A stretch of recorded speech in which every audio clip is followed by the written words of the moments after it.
Jerònima Peiró va ser una dona anònima que va canviar la història de Barcelona i de Catalunya. Era el 7 d'octubre de 1705, a l'inici de la Guerra de Successió Hispànica. El 20 de juny anterior, els representants del Partit Austriacista Català havien signat amb el govern d'Anglaterra el Pacte de Gènova, que incorporava Catalunya a l'Aliança Internacional Austriacista a partir del moment en què els catalans expulsessin els borbònics de les institucions del país. El 22 d'agost s'havia produït un gran desembarcament aliat a les platges de Montgat i de Badalona, que tot seguit des del 14 de setembre havien cerclat Barcelona, però les autoritats de la capital, bé sigui perquè alguns eren del partit borbònic o bé sigui perquè els altres no confiaven totalment en aquella operació, mantenien les portes de la ciutat tancades.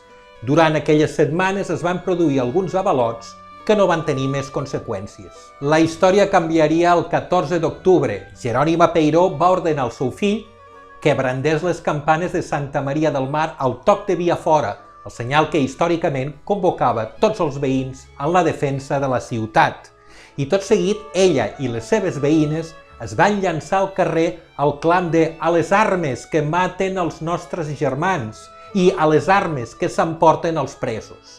En ambdós casos es referien als presos polítics del règim borbònic, reclosos a la masmorra de Barcelona. Però el punt culminant d'aquella acció arribaria tot seguit. Jerònima Peiró i les seves veïnes es van adreçar al Palau del Virrei, van desarmar la guarnició militar, que les fonts xifren entre 70 i 100 tercios de Castilla, i van alliberar els presos polítics reclosos a les masmorres d'aquell edifici.